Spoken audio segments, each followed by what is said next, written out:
记仓库。什么人？仓库重地也敢硬闯？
在神都，除了这间仓库之外，还哪里有大叶香樟啊？咱神都啊，不产这个大叶香樟啊，充其量啊，也就是老百姓家里有那个樟木条，可以驱虫啊。他人你也知道，从南方运到这里，就是堆在我这里啊，然后再分工送到这个大福仙寺。那最近除了我们，还有谁会进出这间仓库？就是这些搬运工啊，大人里面请。哎，大人，就是这儿啊，所有加工好的樟木啊，全在这儿啊。不务正业，挺有城府。既然都知道樟木的存放位置，刚刚为什么不直言相告啊？胡大人的心思，岂是你这种人能揣测的？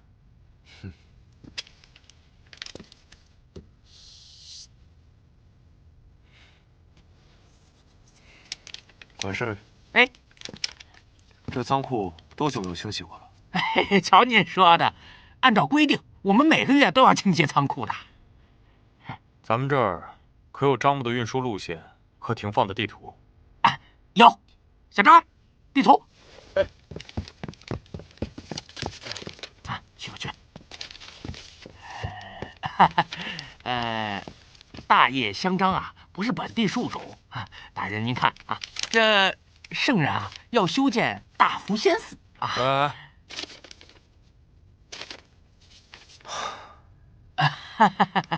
大人您瞧，这圣人要修建大福仙寺，这木材经洛水运往至洛阳，后经由仓库，最后再到大福仙寺。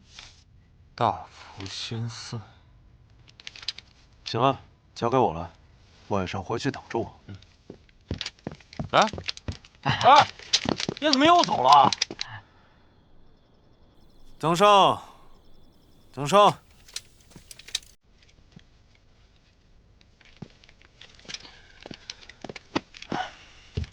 哟，挺认真啊，破案的。怎么样？有什么？看什么呢？你还挺适合这件衣服的，有什么发现吗？哎呀，有些地方没去成，但不过目前查探到的地方来看，香樟味浓郁，并没有血腥味。有没有可能这些女孩都在有樟木熏香的地方待过？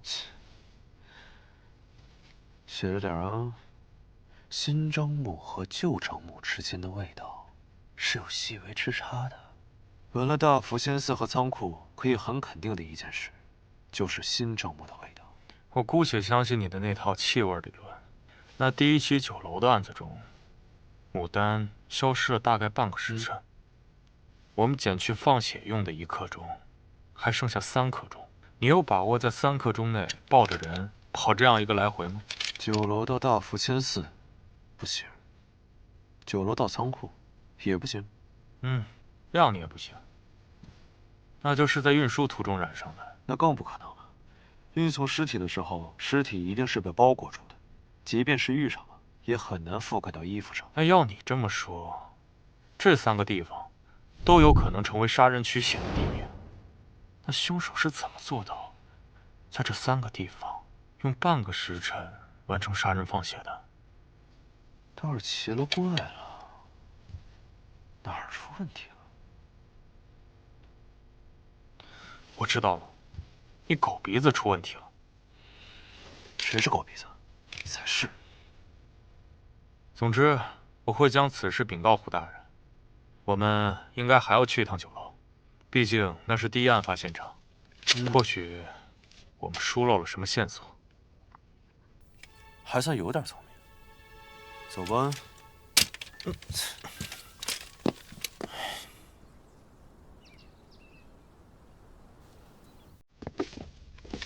掌柜的，怎么就你一个人啊？大人，我们这几日不开张。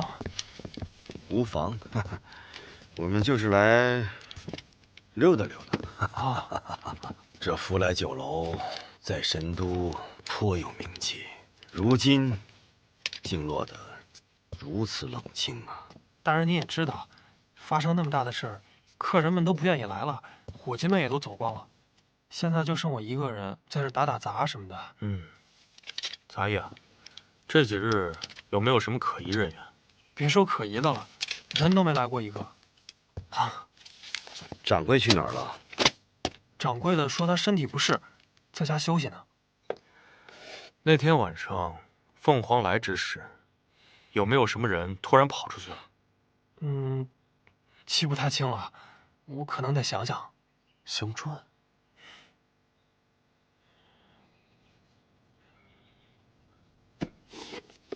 大人，这个是事发前新买的香粉。哎，奇怪，只用了一次，怎么少了2盒啊？有人偷偷换掉了香传。那就对了。事发当天，我们每个人都见过牡丹。当时堂官提醒我们，牡丹点燃了一支香篆，于是，在众人的潜意识里面，通过香篆倒推见到牡丹的时间。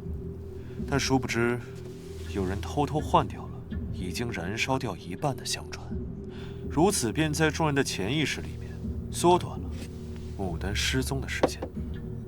所以，之后的命案，大约都是每隔1个时辰发生一次。这样的话，仓库和大福仙寺都有可能是第一现场。但我还是想不明白，为什么他们一定要把尸体送回酒楼呢？因为他们想拉我下水呀。看上去好像是针对圣人继位，其实主要对付的是我呀。大人，此话怎讲啊？这起案子，只要我在现场，就只能交给大理寺来查。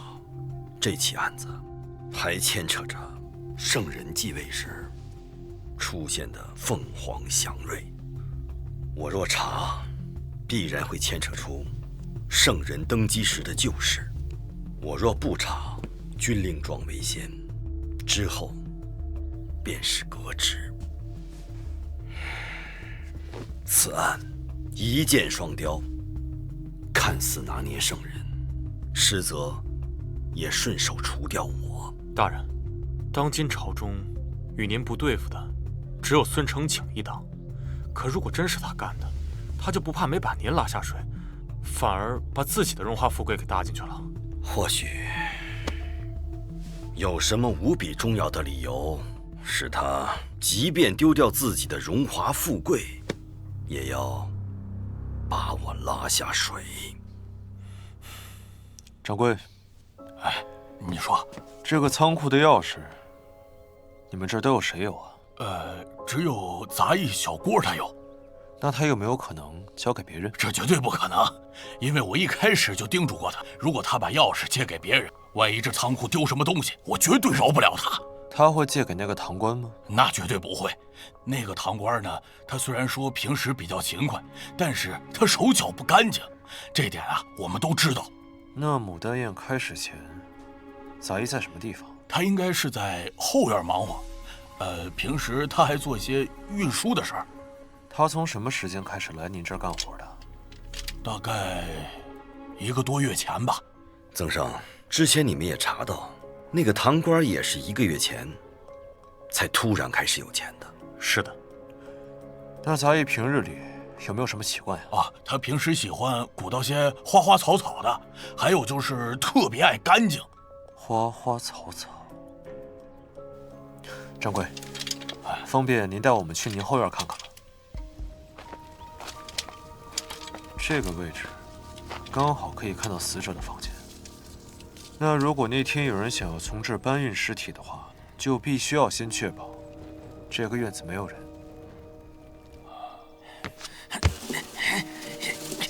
而且忙碌的杂役他不能说出去。走那如果这件事情想要绝对的万无一失的话，各位，那这个人其实就是杂役他自己。是你杀的不丹。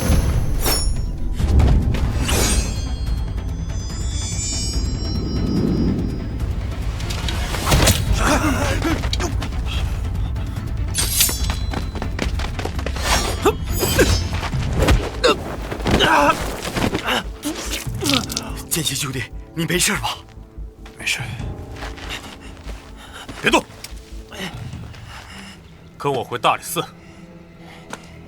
他中了血毒，该求饶的是你们。天神血火，普照苍穹，祭蒙此光，永驻乾坤！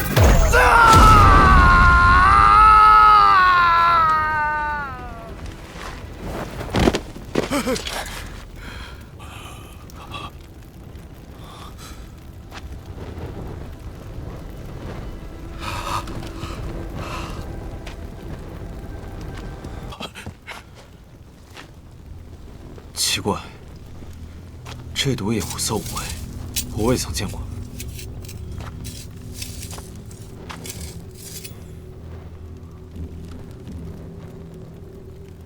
大人，身上全是厌食的粉末，厌食易于银黄。曾胜，刀，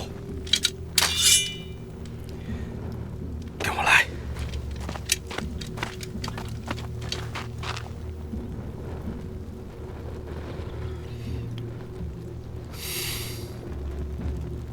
曾胜，去找根树枝。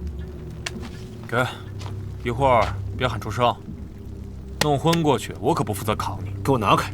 我但凡叫一声，你以后就是我义父了。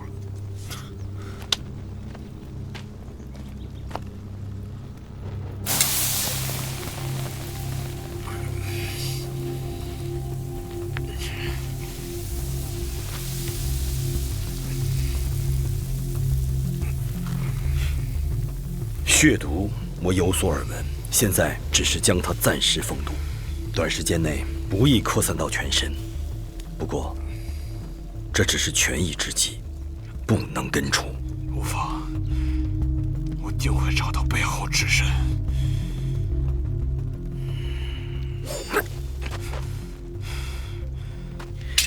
咱们回去吧，再不走就宵禁了。我可不想住在这儿。走。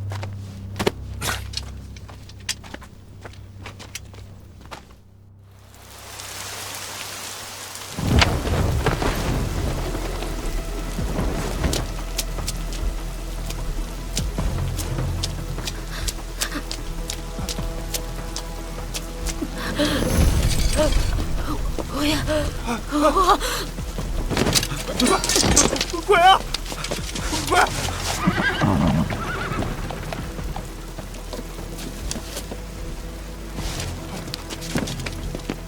大人，不好了，大人，发生什么了？有鬼！一个没有脸的妖怪！有鬼！有鬼！胡说！朗朗乾坤之下哪来的鬼？一个没有脸的妖怪，刚刚就这样飘过来了。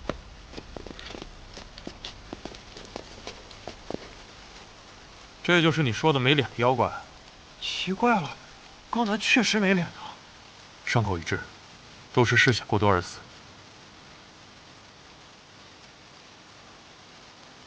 这具尸体和别的尸体不大一样，别的尸体的血都被抽干了，而这具尸体还残留着大量的血液。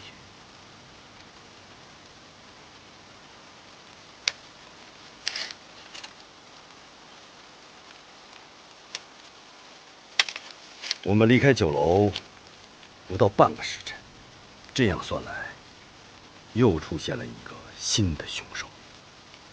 这名死者伤得不轻了，却依然能够使用轻功，可见功夫出神入化。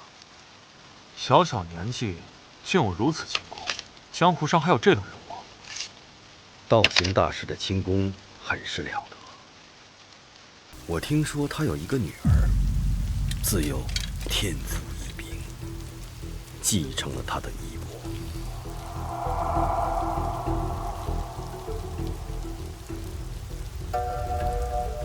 他们露出马脚了。大人，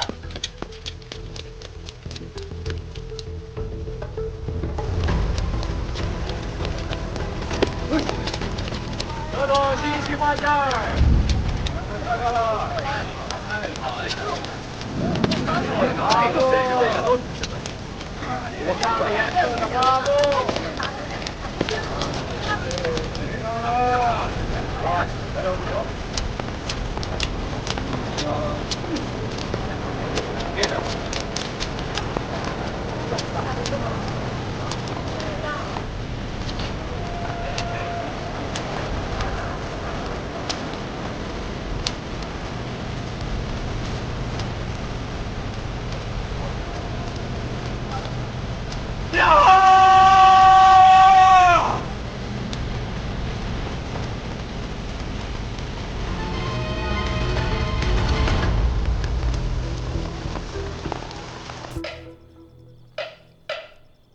天干物燥，小心火烛。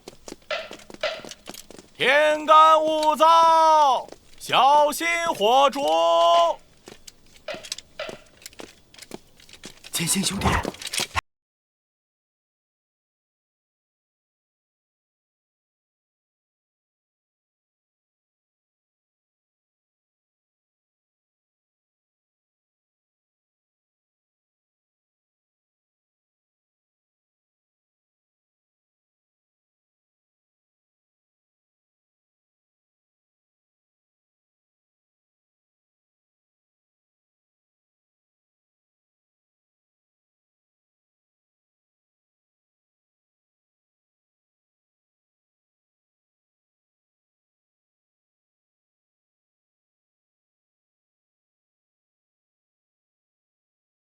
鬼市我之前怎么没听说过？你去过吗？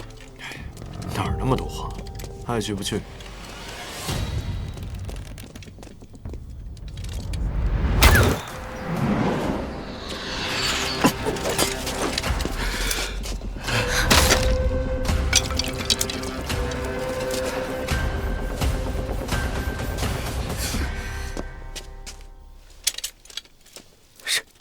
什么情况？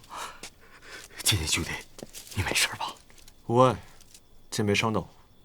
真没想到，1日之内，你竟救了我2次，胡某欠你一条命。胡大人，说不定未来哪天，我真的让你还。好，只要不违背道义和原则，你尽可以提条件。开个玩笑，胡大人不必太在意。好，这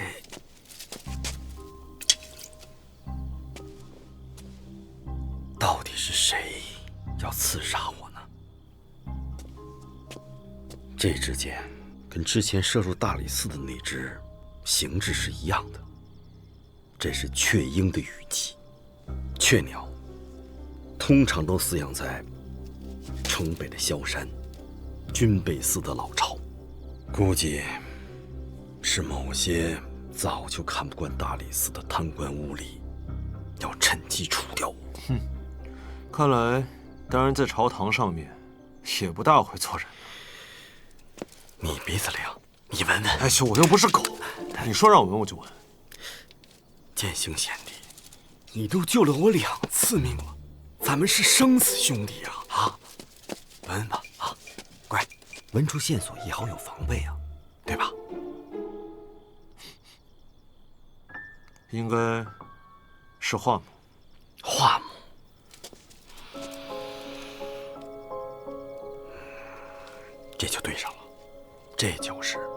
扬州军备库5年前失窃的那批剑。刚才的刺客，或许就是当年的偷剑贼之一。你想多了，仅凭一支断剑说明不了什么。况且这个剑都丢了5年了，也不知道转手多少次了。说的有道理。可今晚上我们去鬼市，纯属偶然呐。不止刺杀，起码要1刻钟，可见对方时刻在监视着我们。哎，大人，这个刺杀案就算被你破了，也没什么奖励。可是凤凰案呢？凤凰案再不破，麻烦可就大了。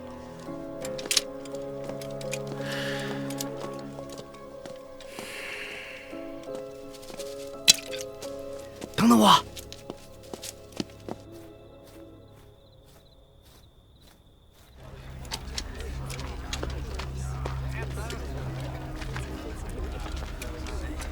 这里就是鬼市了，都是一些走投无路之人的汇聚地。吴大人，这里瘴气横生，随时随地都有可能被迷晕，小心。难怪，那这里也算是易守难攻了。啊，对了，你对这儿怎么这么了解啊？朝堂之上的事情，我没你清楚。不过在江湖上，我知道的一定比你多。就这么笃定？当然，要是没有我，你在这片鬼市里绝对找不到倒行逆施的。看来你是小瞧我跟人打交道的能力了。打个赌，2两银子。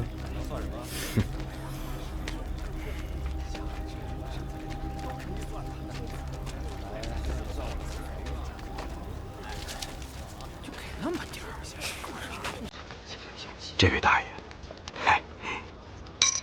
请问道行逆施2位天师住在哪里啊？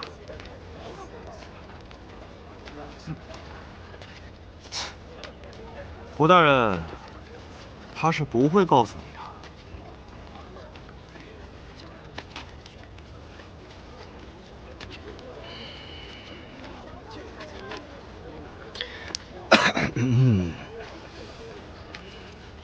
我告诉你，这些都是见不得光的人，被通缉的，有仇家的，无处可去的，就你一生灭口。万一是来寻仇的，他岂不是害了你？看来你是这儿的熟人了。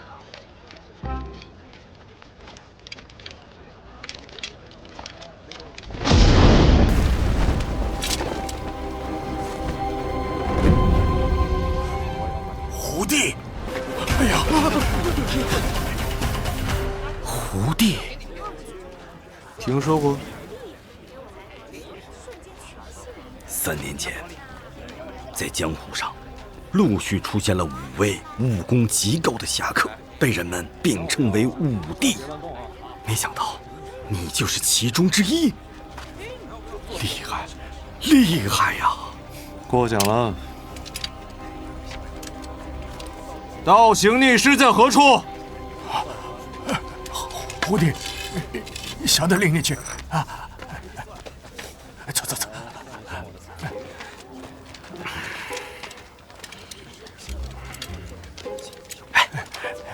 你是因为这个鼻子很灵才叫胡弟的吗？江湖谬赞。不过我的能力不仅仅是鼻子。你这个面具是在哪儿做的？明天我让曾胜也给我来一个。这材质乃是西域玄铁，天下罕有，仿造不了。胡大人，我可要提醒你，不要轻易冒充武帝，小心引来杀身之祸。这个。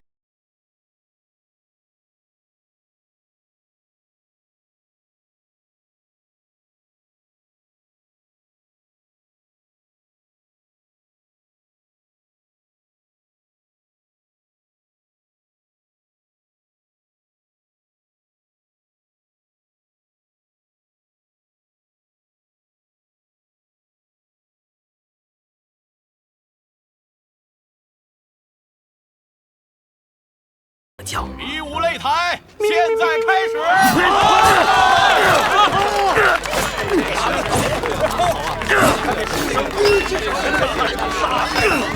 借口，谢谢。这位就是道行逆师吧？我给你介绍一下，这个擂台每月一次，如果我们赢了，就可以让三眼妖道把我们想找的人请过来。三眼妖道？对，传说他有3只眼睛。以我的经验啊，占卜不适合用在产疾凶上。反正现在没线索，让他算算合法。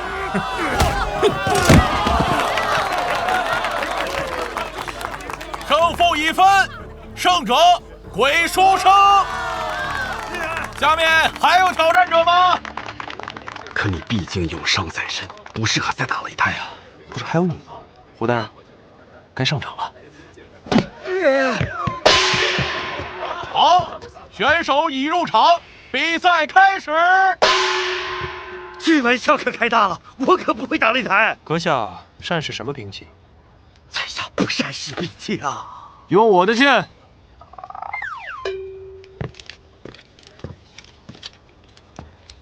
接着。你不是还欠我1条命了吗？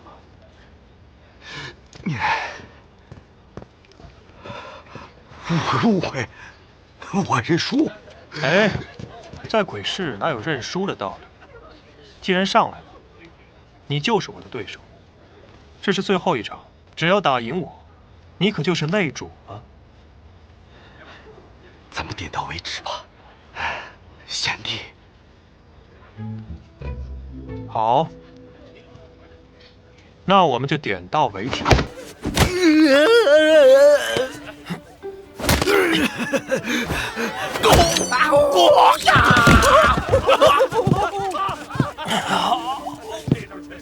阁下好功夫，没想到深藏不露，我输了。胜负已分，胜负已分，胜者是金鸡大侠。快，带我们去见人啊！是。怎么回事？老朋友，走个过场罢了。你就不能提前说一声吗？哎，你看我这个鸡飞蛋打怎么样？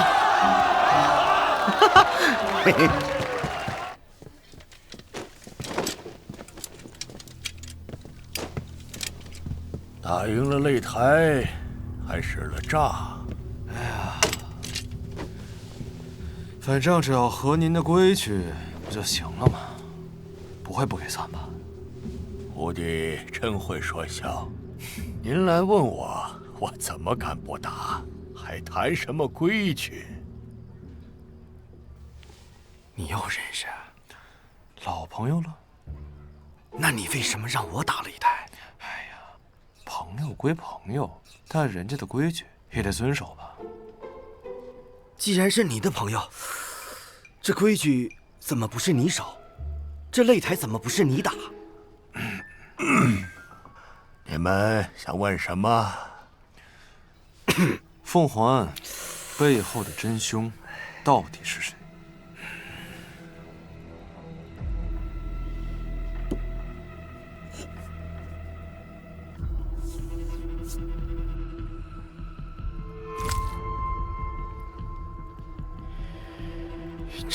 你们所要找的人乃是穿红袍、戴面具。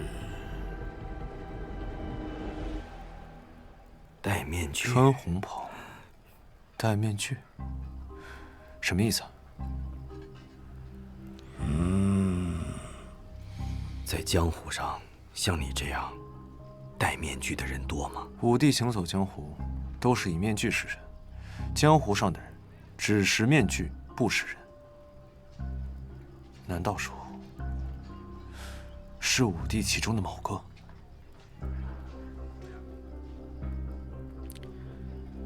受害者的家属你问了吗？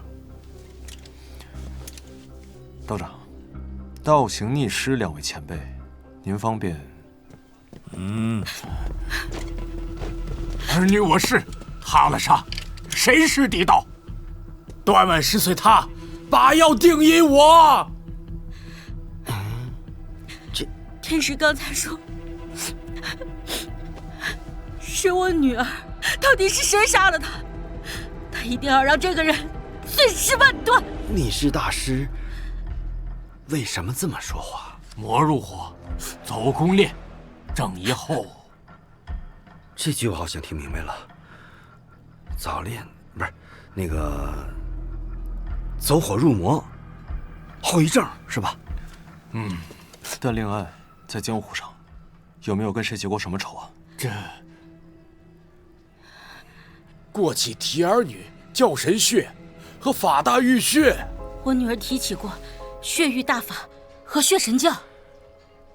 血神教，你听说过吗？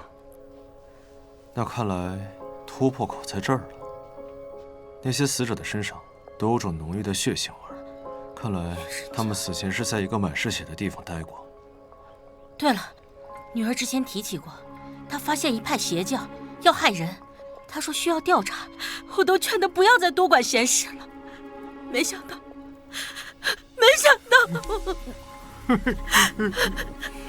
二位，请节哀。凶手所用的凶器，应该也是鹰嘴钩。天神血火，普照苍穹，既蒙此光，永驻乾坤。天神血火，普照苍穹，既蒙此光。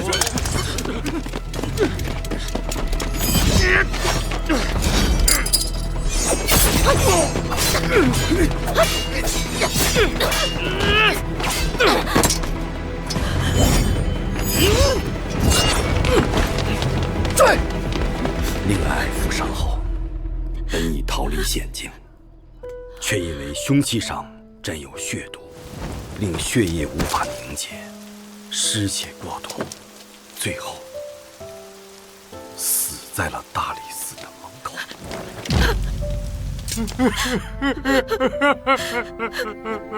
怎么会？斯人已逝，还望二位节哀顺变。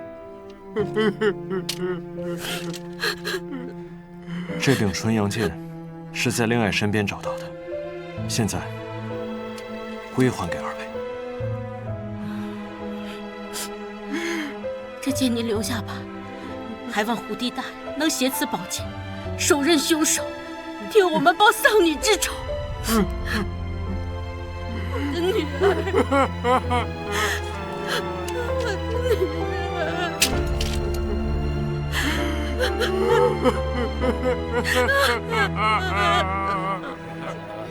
你看看啊，掂量这个东西，别的地方找不着这成色的。看来，正如道行和逆师所说，凶手跟血神教有关。他们需要大量的血液，接下来一定还会有死者出现。和三眼道人说的红袍子也对上。总算是有些眉目了。审讯的迷香。哎，胡大人，这瘴气这么多，别被迷晕了。哼，放心，我早有准备。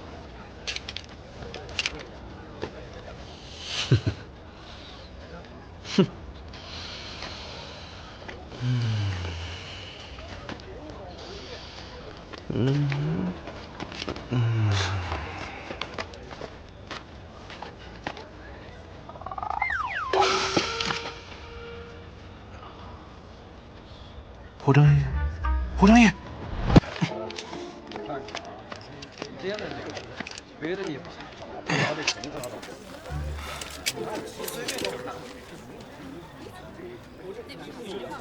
胡正义，胡正义。在别的地方见到好几个一样的好东西。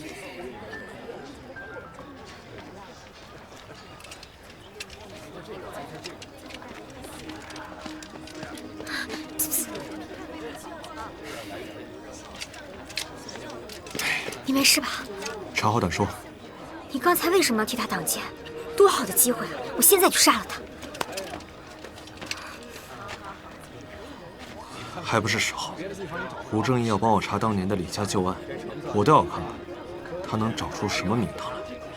本来就是他干的，还有什么可查的？你千里迢迢的来成都，不就是为了报仇吗？没错，这张脸我记忆犹深，但是当年我不知道他是谁。我们好不容易查到了这个线索，当时在酒楼的时候，我第一眼就认出了他。我要的不是他的命，而是背后的真相。他当年为什么要这么做？背后主谋是谁？我爹到底有没有叛国？这一切都是需要调查的。我知道了，不过这狗贼奸猾得很，你现在是羊入虎口，一定要万事小心。放心，我会注意的。倒是你，别再贸然行动了。知道了，听你的。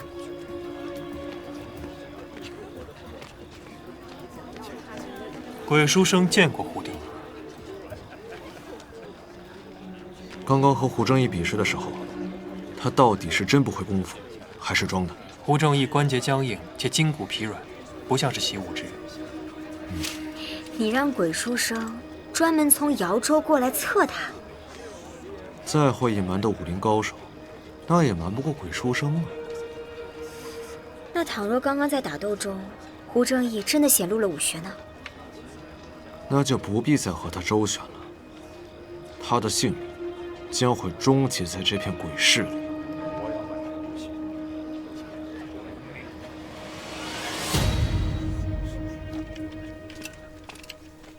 胡大人，胡大人，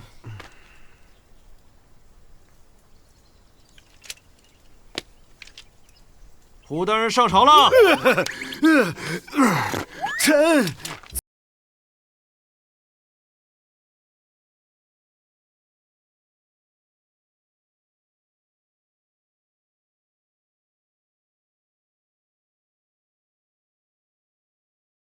是怎么回事？鬼市瘴气，胡大人口气倒是不小，结果绑这儿了。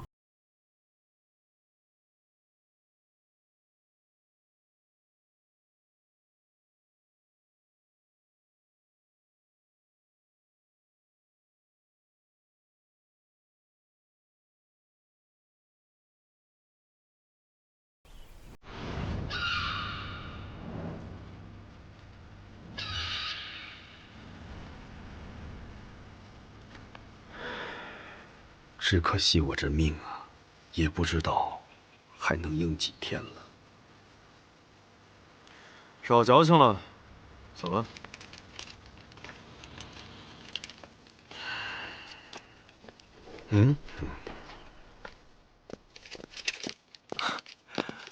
哎呀，我和你们说什么来着？我堂堂洛阳第一神捕，小小一个凤凰，还大人，还得是曾大人，我抓到了，我抓到凤凰了。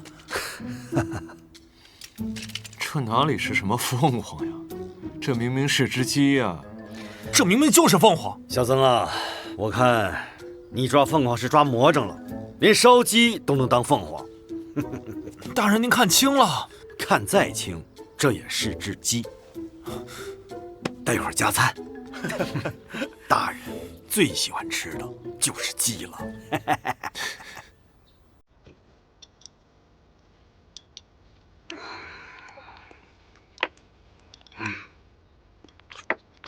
好鸡，好鸡呀！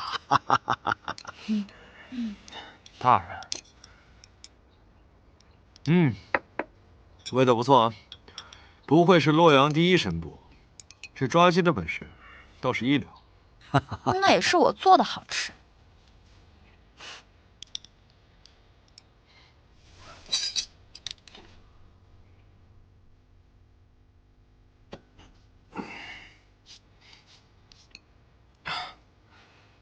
甜甜，你在做这只鸡的时候用了什么工具？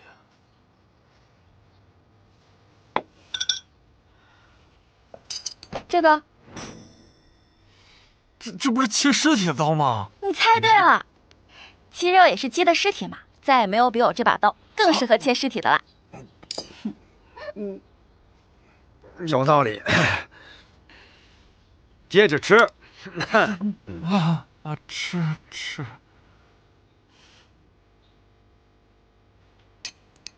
金星大哥，这个鸡腿给你吃，好吃你就多吃点，吃好了才有干劲茶。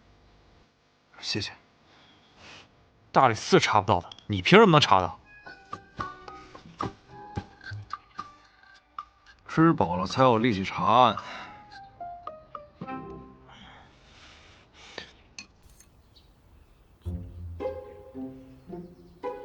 甜甜，你不爱吃鸡腿的话，你就吃鸡翅吧，这是曾大哥专门给你留的。谢谢曾哥。金星大哥，鸡翅给你，你最近查案辛苦了，多吃点，补补营养。他有什么好辛苦的？我至少一直在外面，他连只鸡都抓不到。对，你最辛苦了，我能有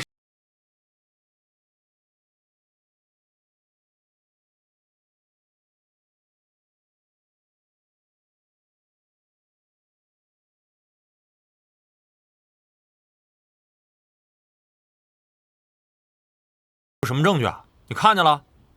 不闻着？你的头发丝里有大量罗勒叶的味道，但是赌坊老板为了让客人提神醒脑，特意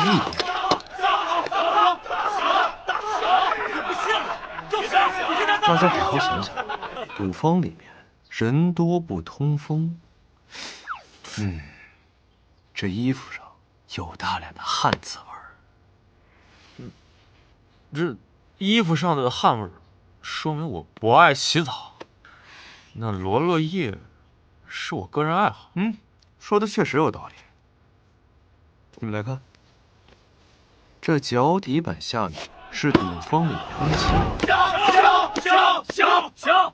手上是大理寺前徽的勒痕。这还不足以说明你是半夜去了赌坊，天亮之后翻墙进入大理寺的吗？那就算你说的是对的，你怎么能证明我输钱了？这个我随意猜的。看你脾气那么大，估计也是个逢赌必输的人吧？怎么又是小？三把都是小，再来！大人，我肚子有点疼，我先去趟茅房。你们先吃啊！哎呦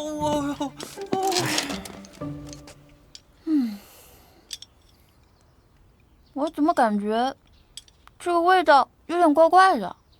什么怪怪的啊？你看，这是还没消化的香樟叶和樟树种子。还没消化的粪便啊！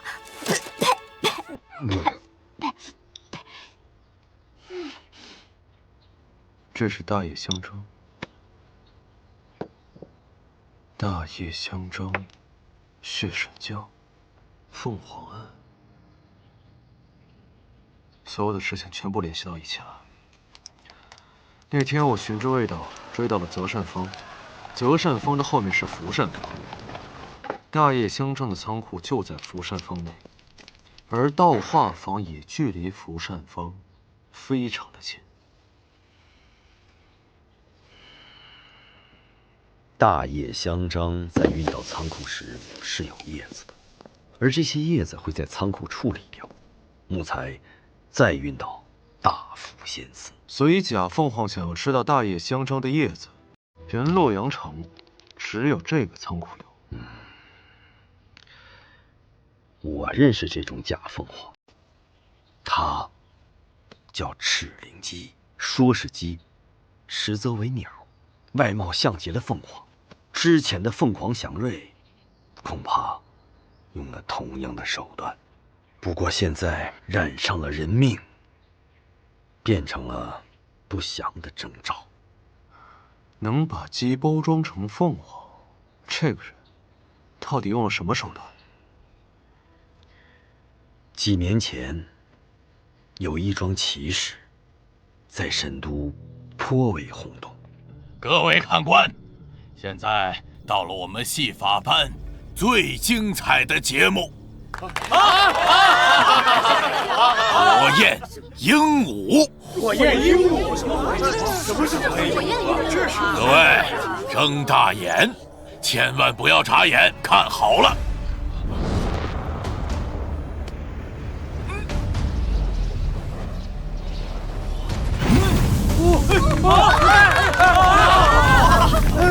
哎呀，厉害啊！好厉害呀！是啊，真厉害！飞了！